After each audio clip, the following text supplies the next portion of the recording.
Tiffany, tomorrow's Flanders, and one of the keys to performing well at Flanders is knowing the course. How well do you know it? Well, given this is my 10th edition of racing the Tour of Flanders, I would say I would know it quite alright. Has changed over the years, but the key characteristics are all the same. Can you give us a rundown of the course, from kilometre 0 to kilometre 152? So we're in for 152k, 13 climbs and 5 cobble sectors, although some climbs also have cobbles on them, so you can combine them as a double classification. So the first 40k, it's about just saving. For sure there can be maybe some early breaks, usually smaller teams, but big teams aren't interested. It's kind of just about getting through there safely and not wasting energy. Then at 40 or 42, we start with the first cobble sector, the Lippenhovenstraat, straight into the Patterstraat. Lippenhovenstraat isn't too bad, a little bit rough, but it's pretty straightforward. And Patterstraat, the way we race in Flanders, it's also not super difficult. In Het Nieuwsblad, however, it plays a bit more critical point, but we don't go the full length and go from the opposite direction, the right turn afterwards. From there, we go into quite a few climb and cobble sectors. Some of the key ones is Holloweg, it's always quite hard, straight into one of the climbs, which, I know it in my head, but the exact names forget me.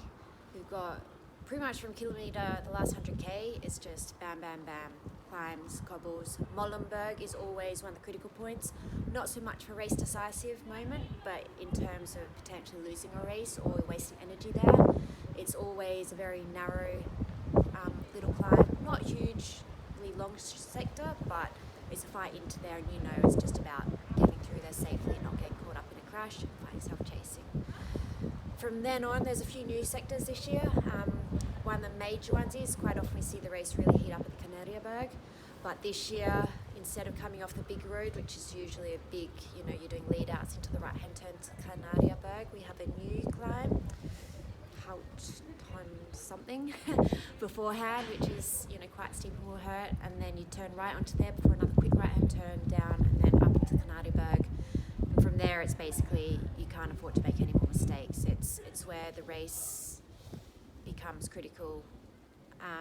From there it's go through the hills, through the forest, down, right hand turn onto the Tynenberg. It's a small climbing cobble sector.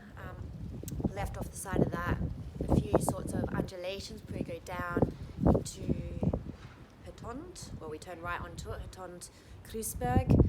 This bit for me is always, this is a point where the race has been won many times.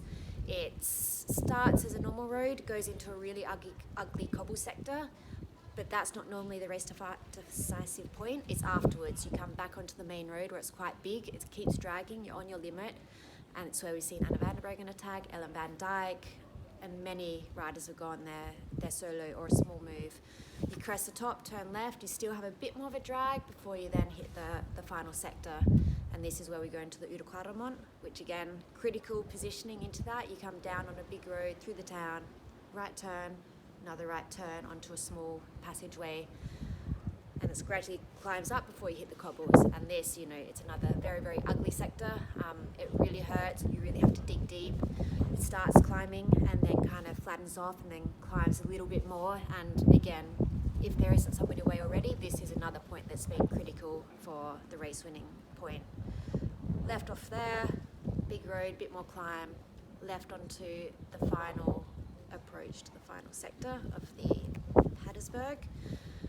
The approach is quite technical, lots of lefts and rights, small farm roads, and you turn right into it. Again, you can't be out of position here because if you come in bad gear, get stuck behind someone with a drop chain or anything, it can also mean a breakaway going up the road. And it's only 300 meters, but it's deep, it hurts, and you're pretty tight by that point.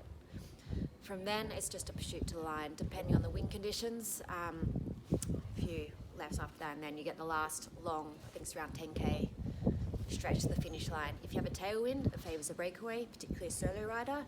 But if you don't, it can be all to play for, and whether there's an organised chase or not, or people play around at the front, can mean if it comes back together or you stay away.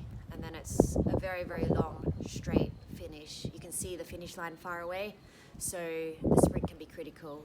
And again, experience counts there. Like if you go too early, if it's the wrong winds, or you go too late, again, it's about getting there and getting your timing right, and hopefully winning. There it is, 5 minutes of how to win Tour of Flanders with Tiffany Cromwell. Yep, enjoy.